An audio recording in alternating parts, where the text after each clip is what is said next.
I never thought the end of my marriage would begin with someone else's story. But that's exactly what happened on a Tuesday evening in March, when my wife Leah came home from work with an unusual brightness in her eyes and a tale that would unravel everything I thought I knew about our life together. "You won't believe what happened at work today," she said, setting down her purse with more force than necessary. The sound echoed in our kitchen, where I was reviewing production reports from the manufacturing plant I managed. I looked up from my laptop. After 9 years of marriage, I'd learned to read Leah's moods like weather patterns. Tonight felt different, charged with an energy I couldn't quite place. "Try me," I said, closing the laptop to give her my full attention. She pulled out a chair and sat across from me, her dark hair falling around her face as she leaned forward. "So, you know Emma from accounting?" I nodded, though I'd never met Emma personally. Leah worked as an HR coordinator at Sullivan and Associates, a mid-sized consulting firm downtown, and she often brought home stories about her colleagues. It was one of the things I appreciated about our relationship. We shared the details of our daily lives without reservation. "Well," Leah continued, her voice dropping to a conspiratorial whisper, "Emma discovered that Derek has been cheating on her." The name Derek meant nothing to me, but I made the appropriate sympathetic noise. "That's terrible. How did she find out?" "She found text messages on his phone," Leah said, and there was something in her tone that made me look at her more closely. She seemed almost excited. Apparently, he'd been sloppy about deleting them. Messages from some woman named Sarah, talking about meeting at hotels, buying jewelry together. Emma even found receipts in his wallet, a diamond bracelet from Trevino's Jewelers, room charges from the Hampton Inn on Riverside. I frowned. The level of detail seemed oddly specific. "She told you all this?" "We had lunch together. She was devastated, Gabriel. Absolutely devastated." Leah's hands moved as she spoke, gesturing in a way that seemed too animated for secondhand tragedy.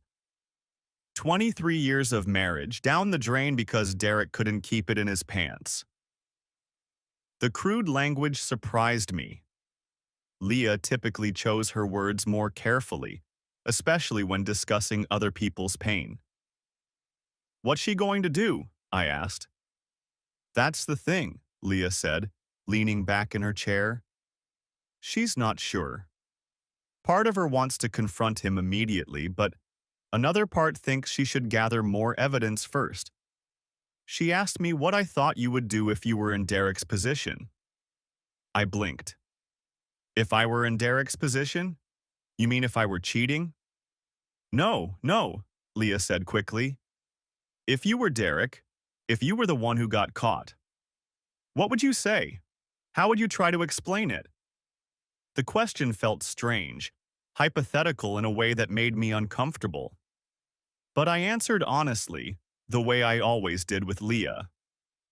"I guess I'd probably try to minimize it at first," I said slowly.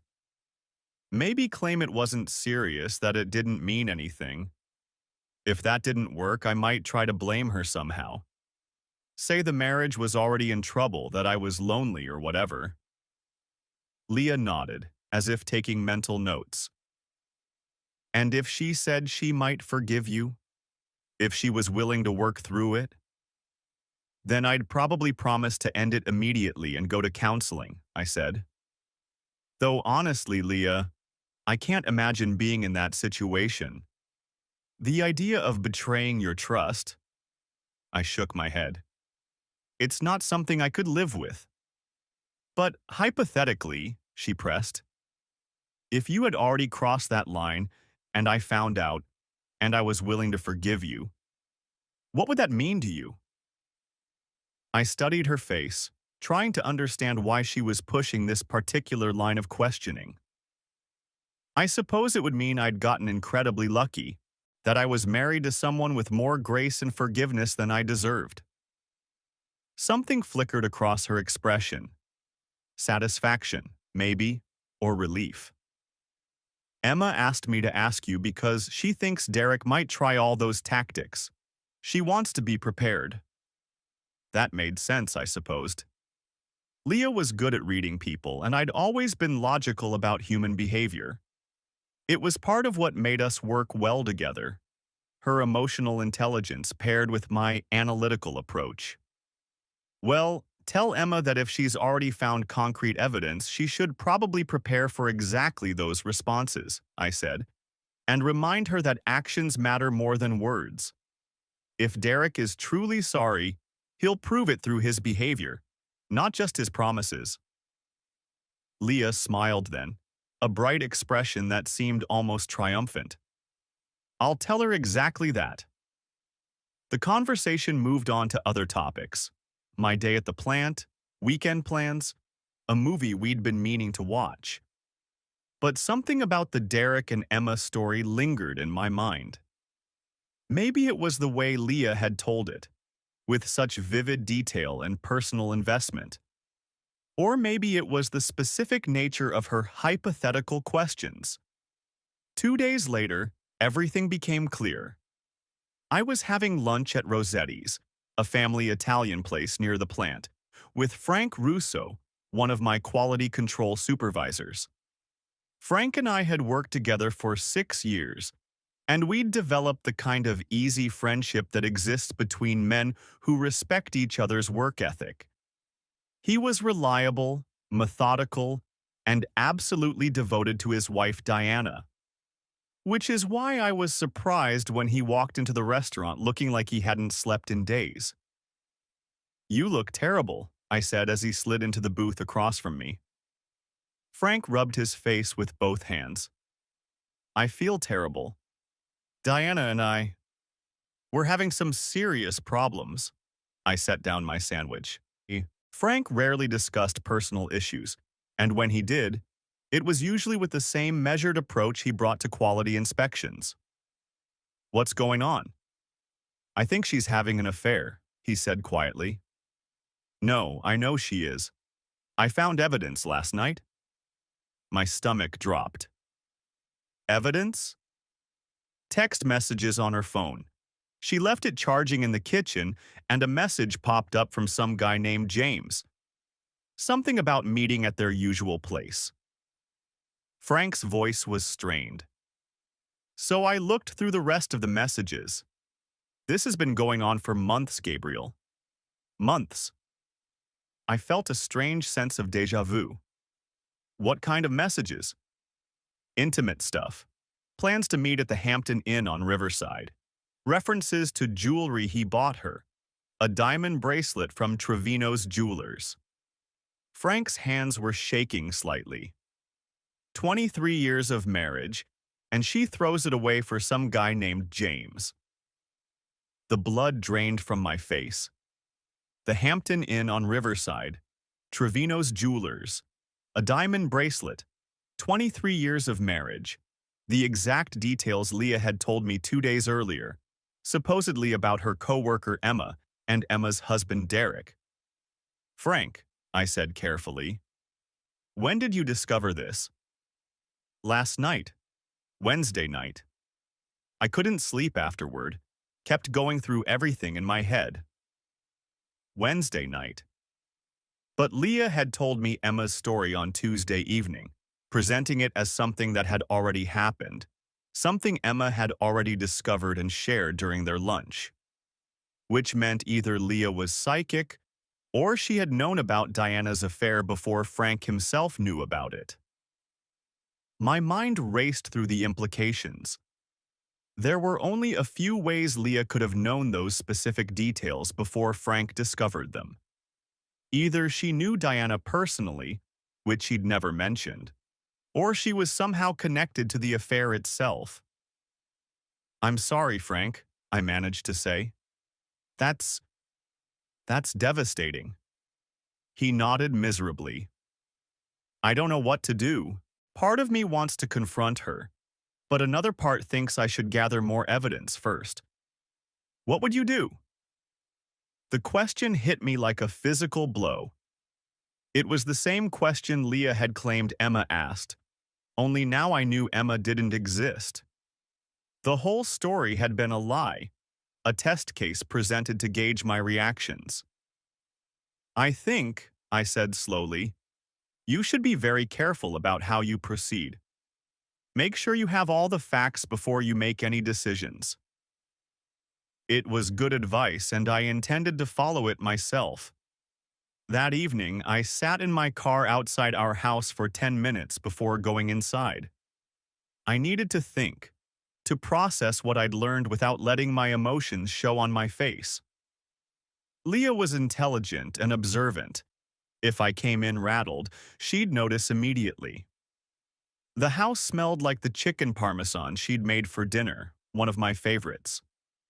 She greeted me with a kiss and asked about my day, the same routine we'd followed for years. Everything appeared normal, domestic, comfortable. Except now I knew it was all built on deception. "How was lunch with Frank?" she asked as we sat down to eat. The question seemed innocent, but I heard the underlying interest. She knew Frank, had met him at company gatherings. More importantly, she apparently knew his wife. "Fine," I said. "He seemed a little stressed about work lately." I watched her face carefully, but she gave no sign that she knew anything about Frank's personal crisis. Either she was an excellent actress, or she genuinely didn't know that Frank had discovered Diana's affair. "Oh, that reminds me," she said, cutting her chicken. "I talked to Emma again today, about her situation with Derek." Here we go, I thought. How is she doing? Better, I think. She's decided to confront him this weekend. She wanted me to ask you, if Derek denies everything at first, even when she shows him the evidence, what would that tell you about his character? I set down my fork. What kind of evidence does she have? The text messages, the jewelry receipts, the hotel charges. Pretty solid proof, right? Right, I said. And if he still denies it after seeing that proof, I'd say it tells you he's not just unfaithful. He's a coward. Someone who lies even when the truth is staring him in the face. Leah nodded approvingly. That's what I told her. That denial in the face of clear evidence shows a fundamental lack of integrity. The irony was almost overwhelming. Here was my wife, lying to my face about a fictional coworker, while simultaneously getting me to condemn the very behavior she was modeling. What else did Emma want to know? I asked. She asked about forgiveness. If Derek comes clean and begs for another chance, promises to end the affair and go to counseling, should she consider it? I studied Leah's face. There was an intensity there, a focus that went beyond casual interest in a friend's problem. That depends, I said carefully. Does she still love him? Does she think the marriage is worth saving? She says she does. Love him, I mean. But she's not sure if she can ever trust him again. Trust is everything in a marriage, I said. Without it, you don't really have a partnership. You just have two people living in the same house pretending everything is okay. Something flickered in Leah's expression. Guilt, maybe, or recognition. But people can rebuild trust, can't they? She asked. If someone makes a mistake, even a big one, can a marriage survive that? I think it depends on the mistake, I said, and whether the person is truly sorry or just sorry they got caught. How would you tell the difference? Actions, I said. Words are cheap. If someone is truly remorseful, they'll do whatever it takes to prove they deserve another chance. Complete transparency, cutting off all contact with the other person, counseling, whatever their spouse needs to feel secure again. Leah was quiet for a moment, pushing food around her plate. "What if the affair wasn't planned?" she asked finally. "What if it just happened? Someone was feeling lonely or unappreciated, and they made a bad decision that spiraled out of control." Now we were getting to the heart of it. This wasn't about Emma's fictional marriage anymore. This was about something real, something that was affecting my wife deeply enough that she'd created an elaborate deception to explore it. "Leah," I said gently, "is there something you want to tell me?" Her head snapped up, eyes wide. "What do you mean?" "You seem very invested in Emma's situation, more invested than I'd expect for a casual work friend." I just, I feel sorry for her," Leah said quickly. "It's a terrible thing to go through." I wanted to push further, to ask directly if she knew Deanna Russo, if there was more to this story than she was telling me. But something held me back. Maybe it was the fear of what I might learn, or maybe it was the recognition that I needed more information before I made any accusations. Instead, I reached across the table and took her hand. "You know you can tell me anything, right?" I said. "Whatever it is, we can work through it together." For a moment, I thought she might confess. Her eyes filled with tears and her hand trembled in mine. Then she pulled away and smiled, the expression not quite reaching her eyes. "Of course," she said. "There's nothing to work through. I'm just worried about Emma." But as we finished dinner and settled in to watch television, I noticed she kept checking her phone. And when she thought I wasn't looking, her expression was anxious, almost fearful.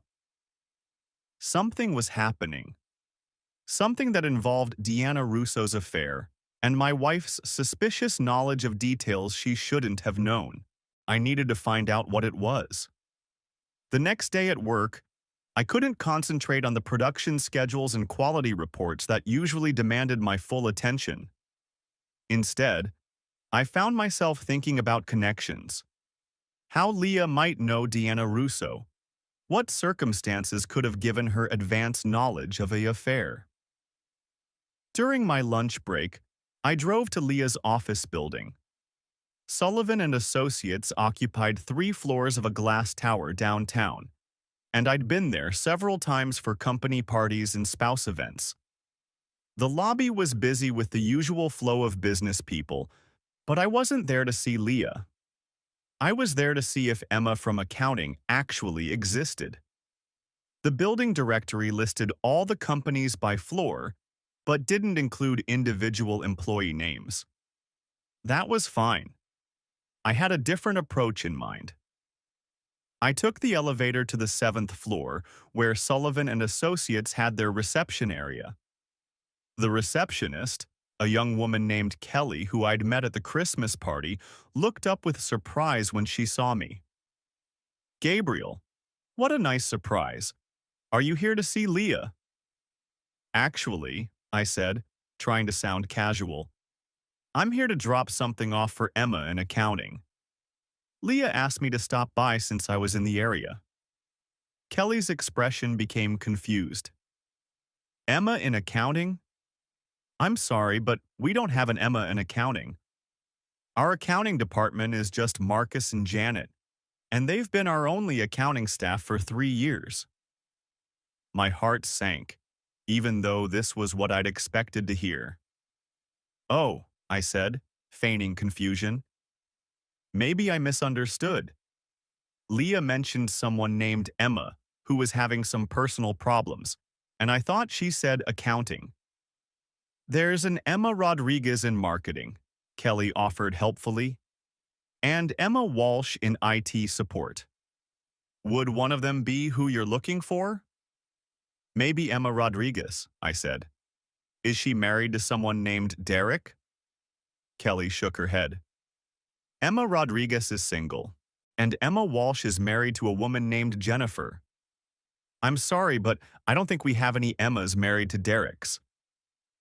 I thanked Kelly and left the building, my suspicions confirmed. Emma didn't exist, which meant Leah's entire story was fabricated. But why? What was she trying to accomplish by creating this fictional scenario and testing my responses to it? As I drove back to the plant, I thought about the timing. Frank had discovered Diana's affair on Wednesday night, but Leah had told me about it on Tuesday evening, framing it as Emma's story.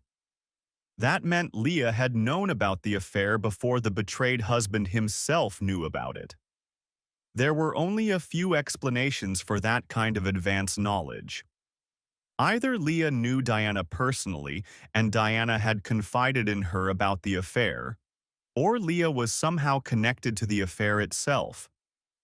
Given that Leah had never mentioned knowing anyone named Diana, and that she'd gone to elaborate lengths to disguise the story's true source, I was beginning to suspect the latter.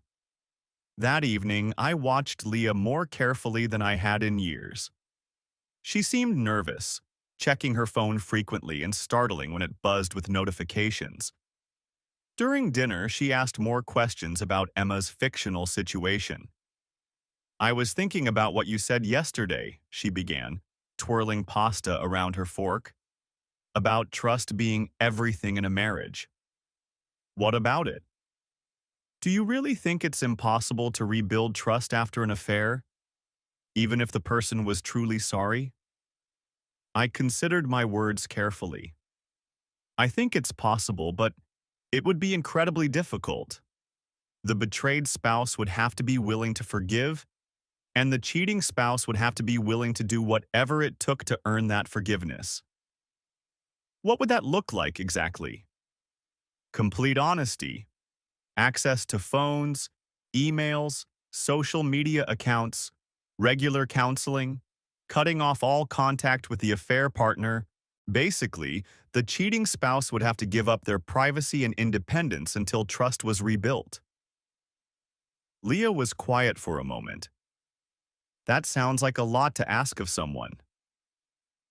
"It's a lot less than what they took from their spouse," I said firmly. "When you cheat, you don't just betray your partner. You destroy their sense of security, their ability to trust their own judgment. Rebuilding that takes time and effort." "But what if the cheating spouse felt trapped? What if they had made a mistake and wanted to end it, but couldn't figure out how?" I set down my fork and looked at her directly. "Leah, what's really going on here? This is the third day you've brought up Emma's situation, and every conversation feels more personal than the last." She avoided my eyes. "I told you, I'm just trying to help a friend." "What's Emma's last name?" The question caught her off guard. "What?" "Emma from accounting. What's her last name? How long has she worked at Sullivan and Associates? What department does Derek work for?" Leah's face went pale. She asked me not to share too many details. For privacy reasons." "Leah, I went to your office today. There is no Emma in accounting.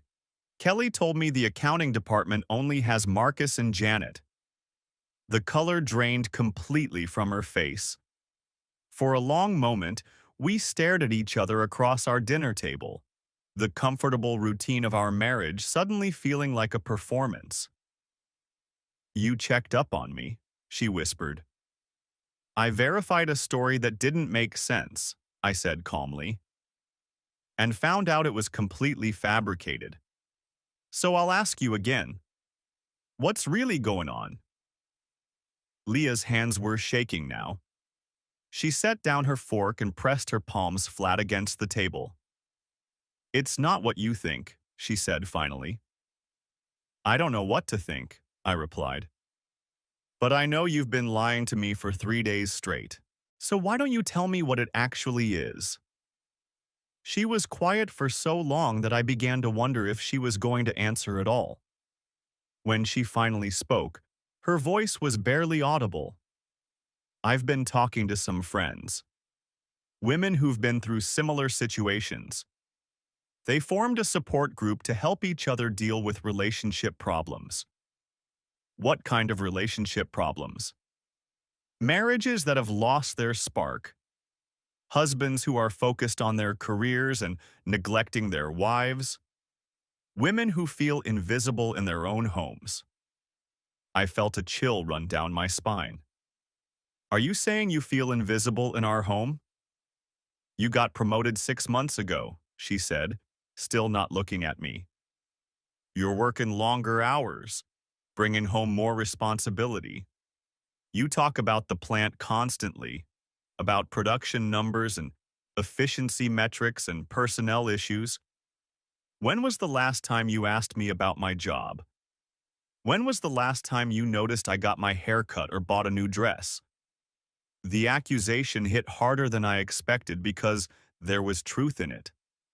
My promotion to operations manager had come with significantly more responsibility, and I had been bringing work stress home more often lately. I'm sorry if I've been distracted, I said. But that doesn't explain why you made up a story about Emma and Derek. What were you really trying to find out? Leah finally looked up, her eyes filled with tears. The support group.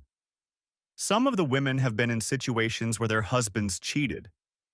They said the way a man reacts when you first tell him about infidelity, even someone else's infidelity, tells you a lot about his character. So you were testing me. I was trying to understand what kind of person I married, she said. Whether you were the kind of man who would blame the victim or make excuses for the cheater. I stared at her, struggling to process what she was telling me. And what did you conclude? That you're a good man, she whispered. That you believe in honesty and faithfulness and working through problems together. Then why do you look terrified right now? She broke down then, sobbing into her hands. Between the tears, I caught fragments of explanation. The support group, pressure from other women, fear about our changing relationship dynamic, worry that my career success would eventually lead me to stray. But even as she cried and apologized for deceiving me, I couldn't shake the feeling that there was more to the story. The specific details about Diana Russo's affair, the timing of Leah's knowledge, the elaborate nature of the deception, it all seemed like overkill for a simple relationship test. I held her while she cried, but my mind was racing.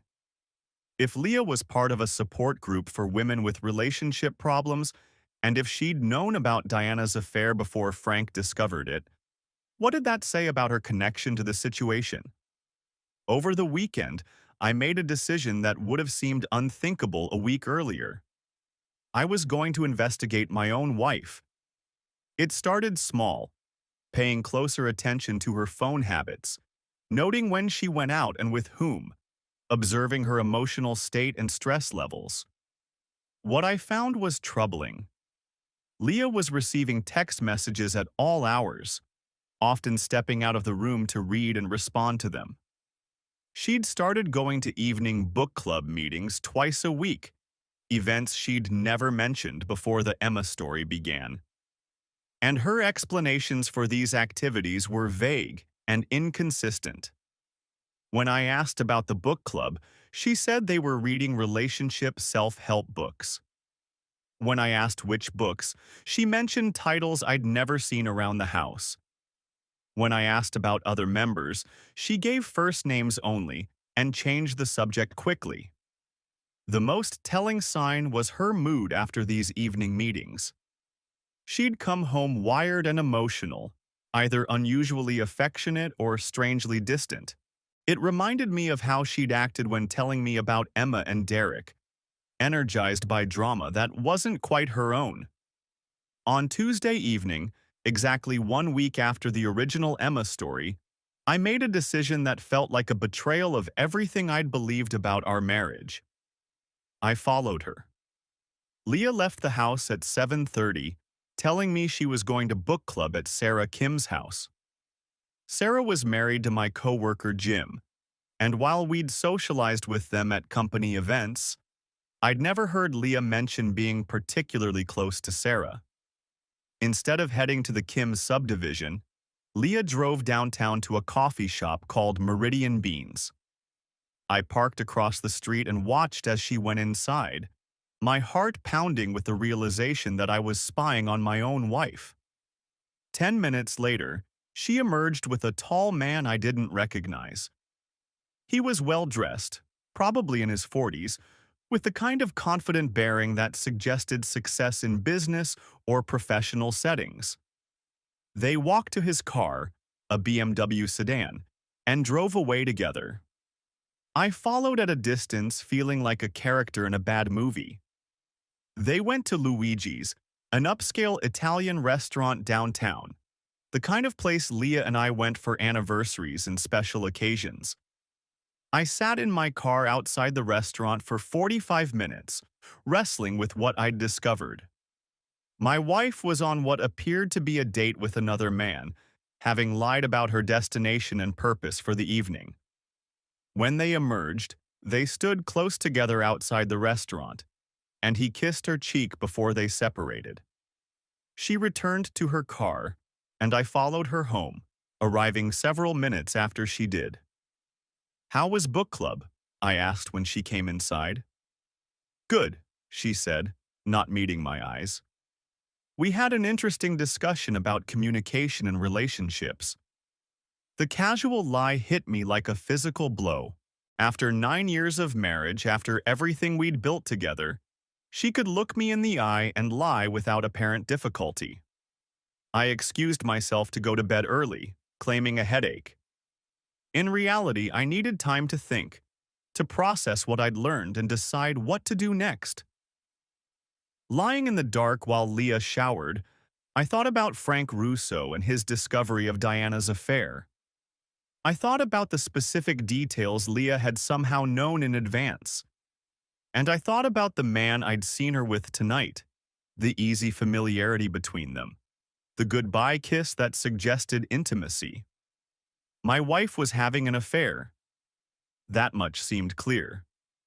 But there was still something about the timing and the details that didn't quite add up. The next morning, I called in sick to work and drove to the courthouse.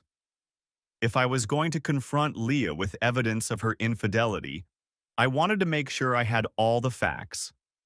And if she was going to lie to my face, I wanted to be prepared for whatever came next. I hired a private investigator named Maria Santos, a former police detective who specialized in infidelity cases. Maria was professional, discreet, and brutally honest about what her services could and couldn't accomplish. "I can document her activities, identify who she's seeing, and provide you with evidence that would hold up in divorce proceedings," she said during our consultation. "But I can't tell you why she's doing it or whether your marriage can be saved. Those are questions you'll have to answer for yourself." I authorized a comprehensive investigation, surveillance, background checks on known associates, analysis of phone and credit card records. It felt like the most expensive decision I'd ever made, but I needed to know the full scope of what I was dealing with. "How long will it take?" I asked. 2 weeks should give us a complete picture," Maria said. "Unless you want to confront her sooner based on what you already know." I shook my head. I want all the facts first. If I'm going to blow up my marriage, I want to make sure I'm doing it for the right reasons. That evening, Leah seemed more relaxed than she'd been in days.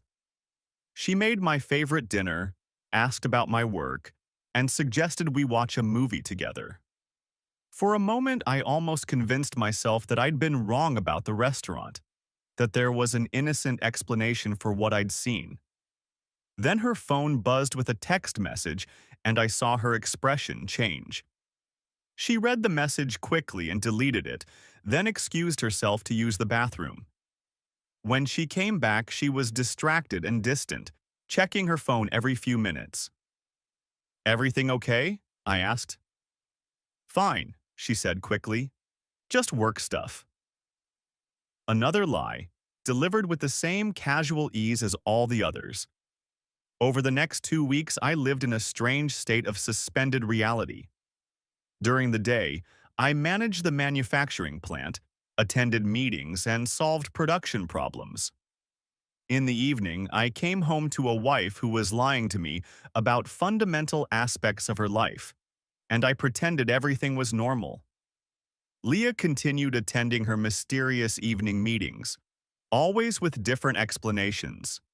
Book club at Sarah's, girls' night with college friends, volunteer work at a local charity. She was careful never to use the same story twice, but the pattern was consistent. 2 or 3 evenings per week, always returning home with the same wired, emotional energy. Meanwhile, Maria's reports began painting a picture that was both clearer and more complex than I'd expected. Yes, Leah was having an affair.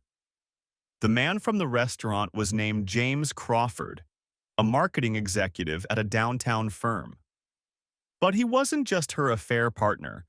He was also involved with at least 2 other women, including Diana Russo. According to Maria's investigation, there was indeed a support group of sorts, but it wasn't what Leah had described.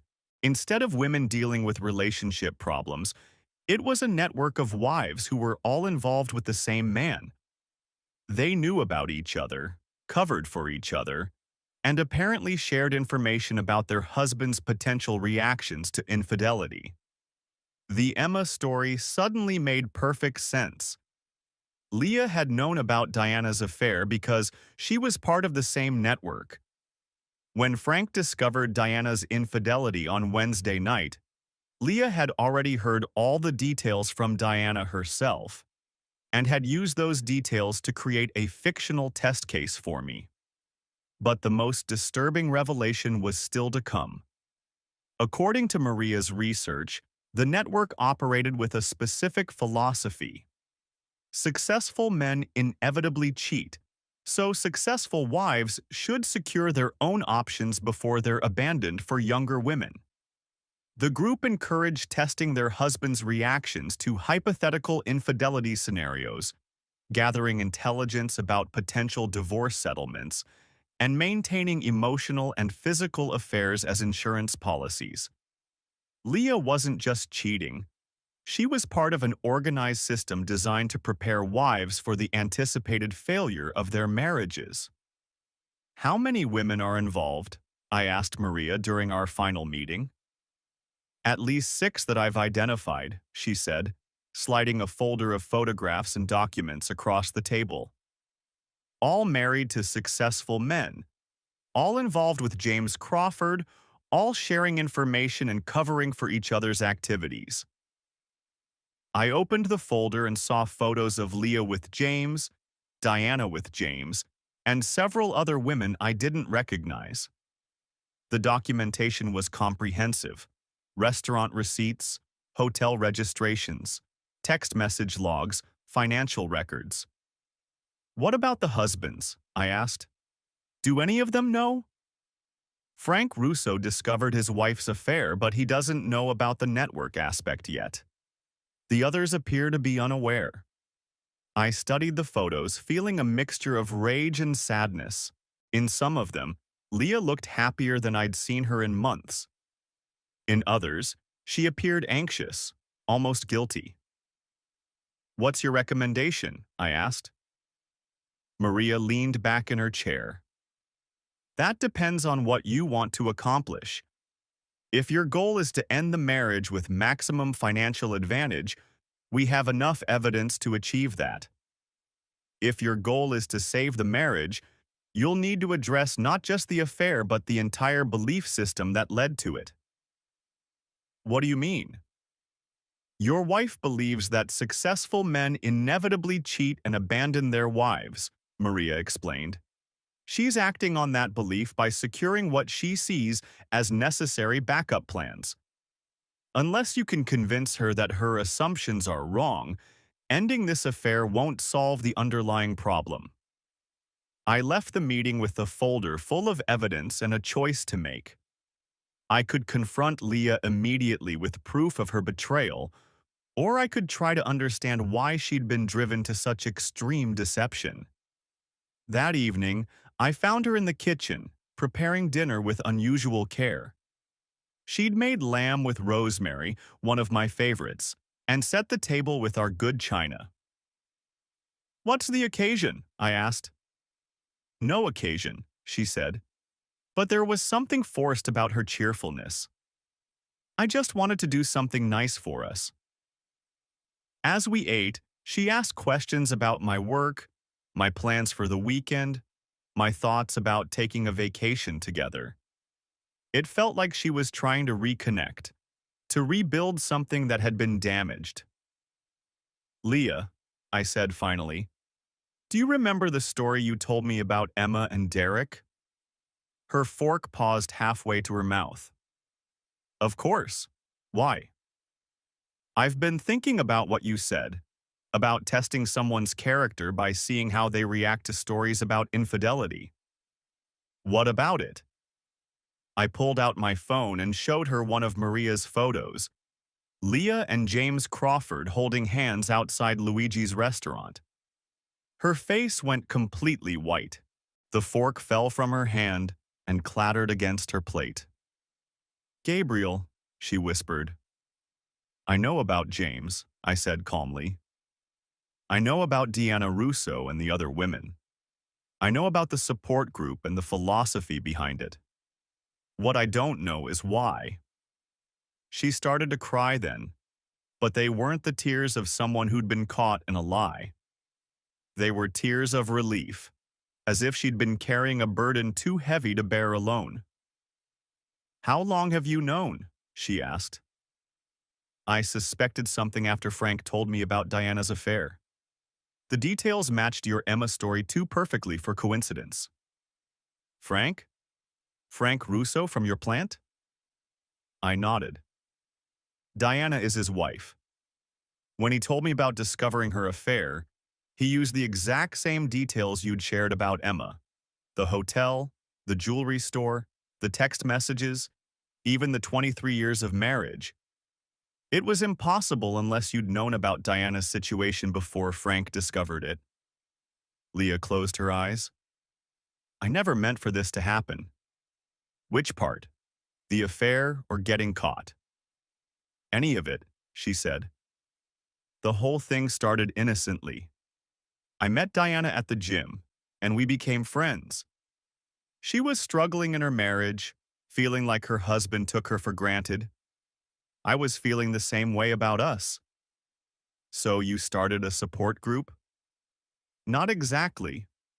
Diana introduced me to some other women who were dealing with similar issues. We started meeting for coffee, talking about our problems, supporting each other." "And James?" She was quiet for a long moment.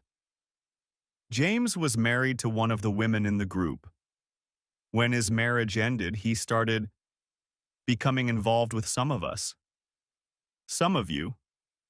Diana first, then others. He was charming, attentive, everything our husbands weren't. And he understood what we were going through because he'd been through it himself." I tried to process what she was telling me. "So you all knew about each other?" "Yes," she whispered. "It wasn't supposed to be secretive or deceptive. It was supposed to be honest. A group of friends supporting each other through difficult times. And testing your husband's reactions to infidelity scenarios." She looked up at me with surprise. "How did you know about that?" "Because it's exactly what you did with the Emma story. You used Diana's real situation to test how I'd react to discovering an affair." "The group thought it was important to understand our husbands' perspectives," she said defensively. "To know what we'd be facing if our marriages fell apart." "So you assumed our marriage was going to fall apart?" "I assumed you'd eventually get tired of being married to an HR coordinator when you could be with someone more successful, more accomplished. Someone who could match your professional achievements." The statement hit me like a physical blow. "Is that really what you think of me?" That I'm that shallow? I think you're human, she said. I think successful men have options and eventually they exercise them. My father did.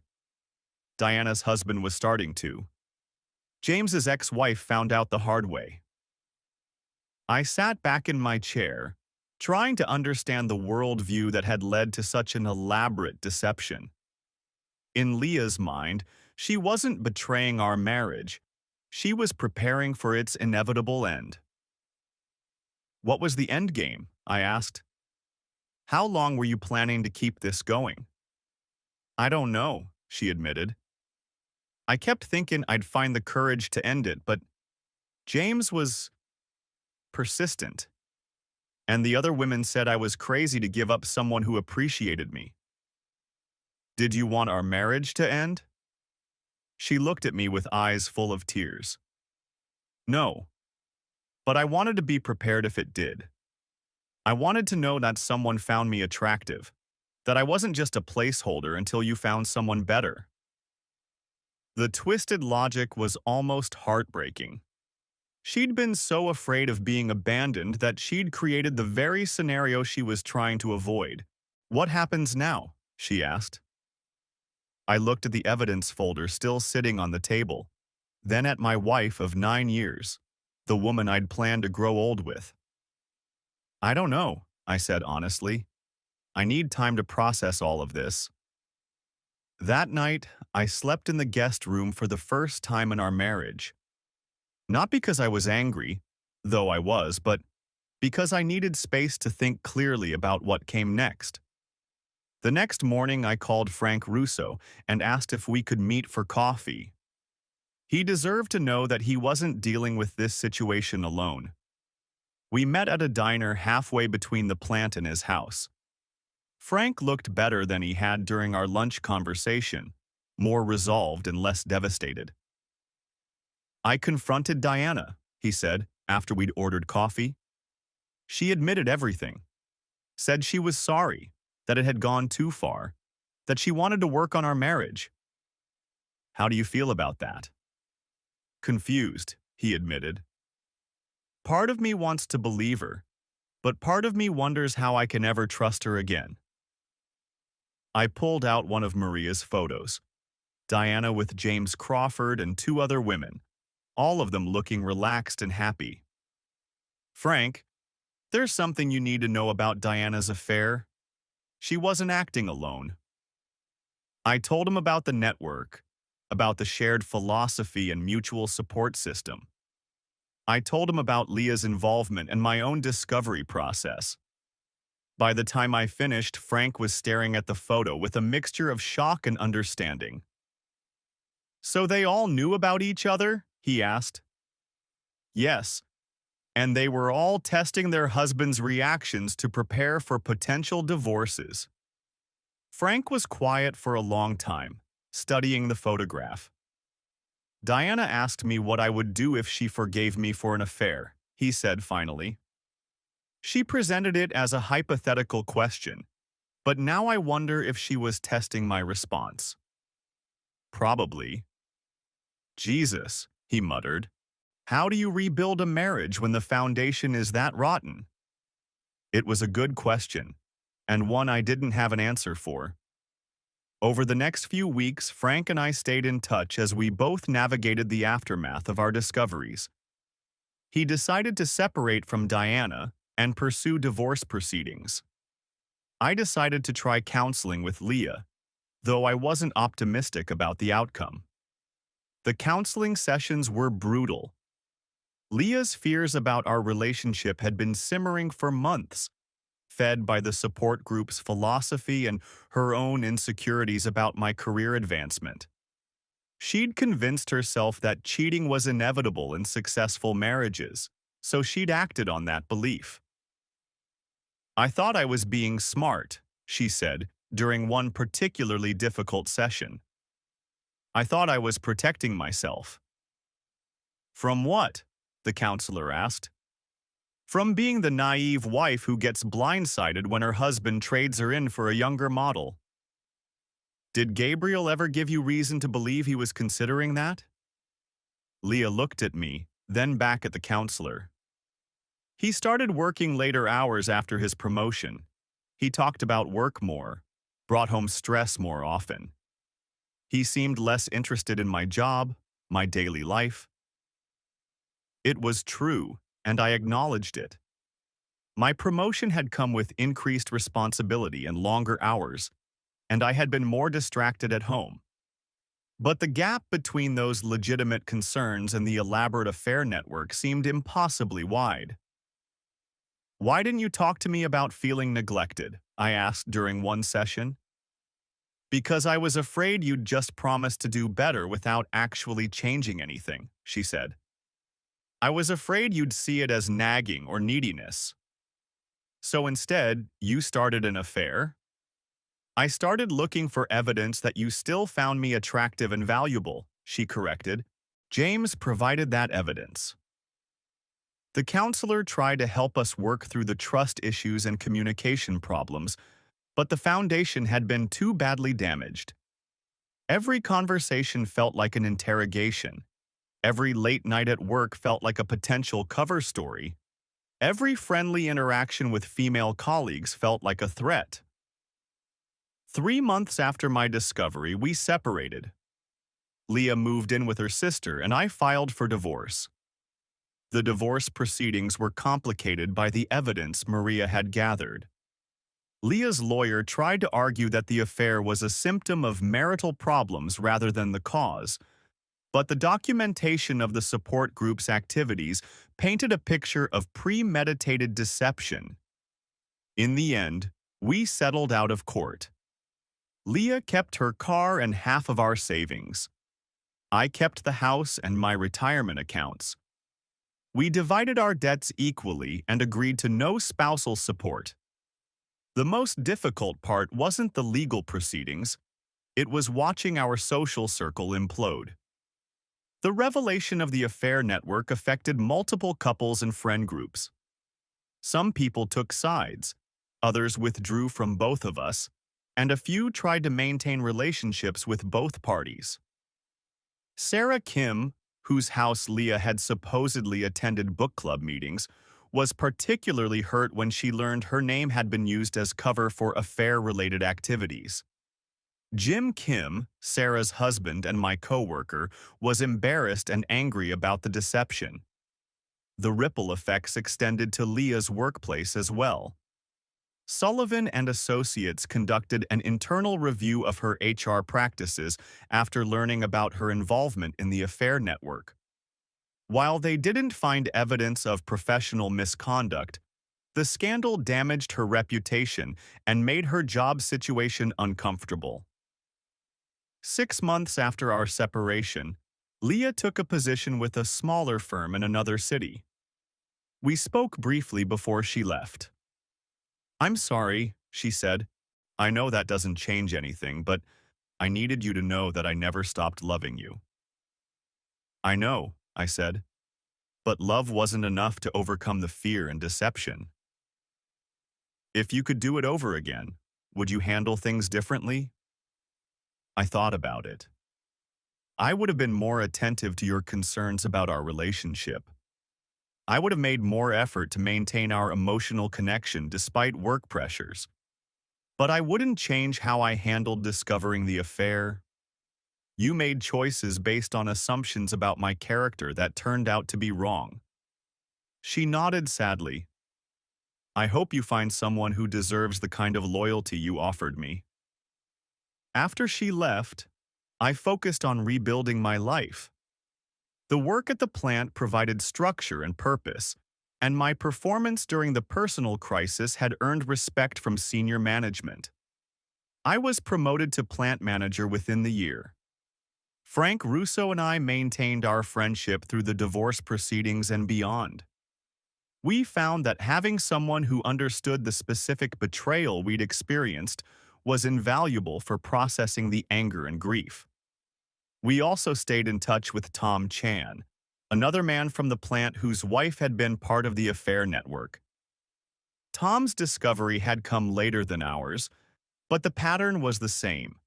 Fictional scenarios used to test reactions, elaborate deceptions to cover affair activities, and a support network that encouraged infidelity as insurance against marital failure. The three of us formed an unofficial support group of our own, meeting monthly for dinner and conversation.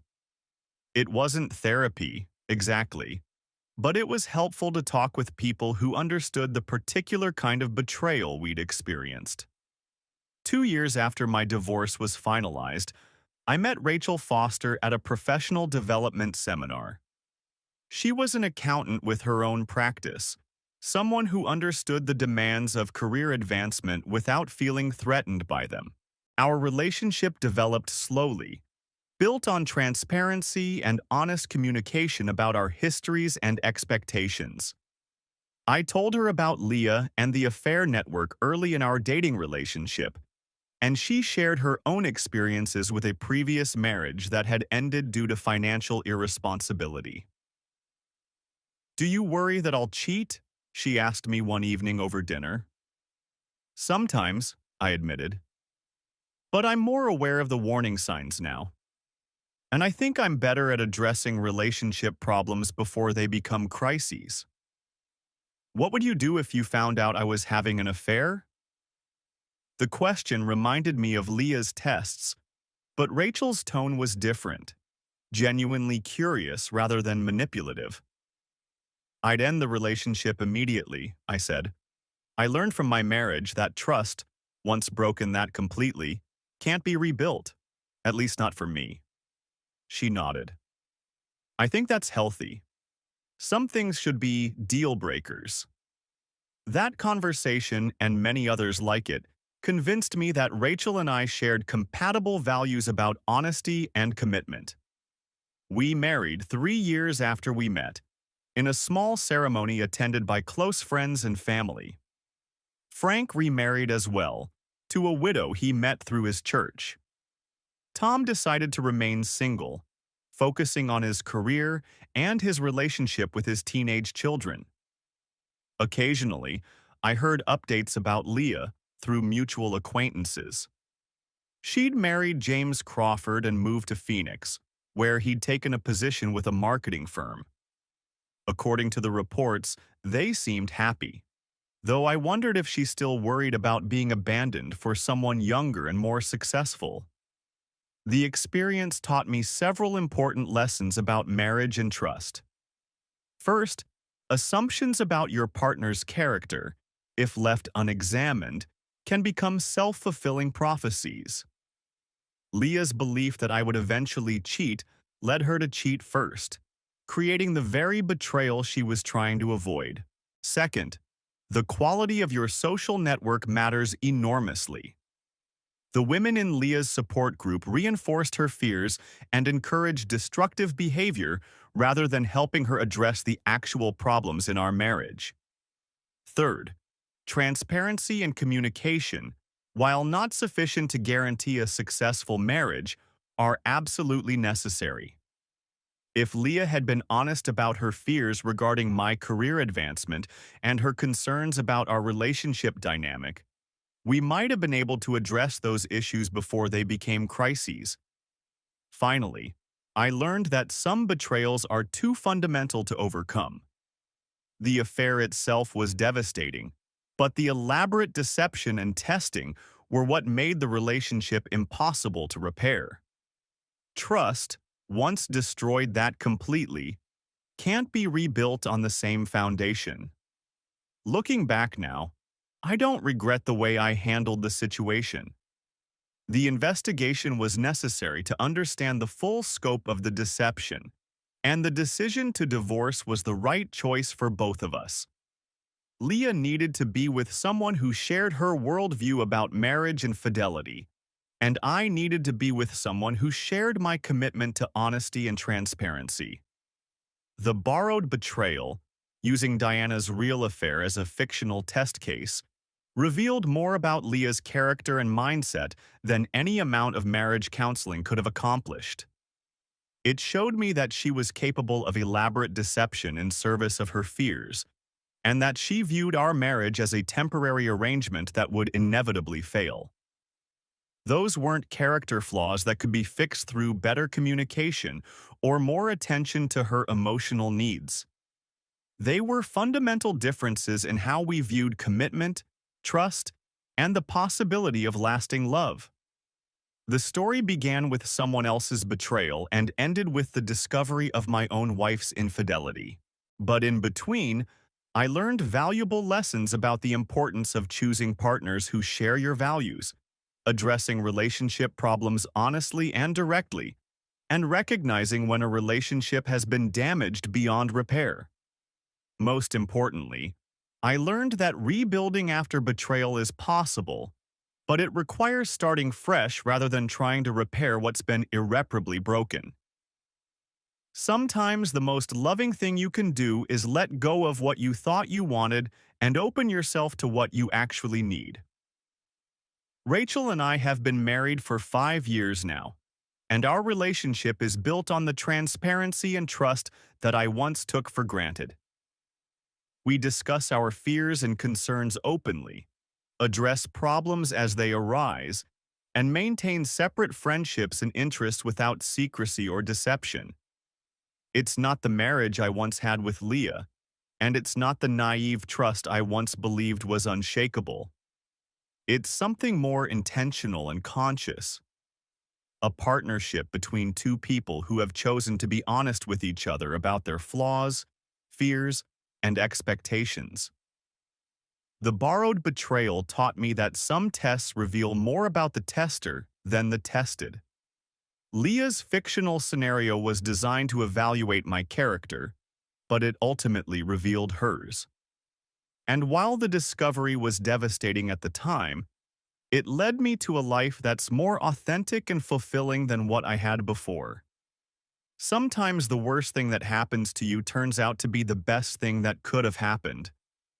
The end of my first marriage felt like a tragedy, but it was actually the beginning of a more honest and sustainable way of living and loving.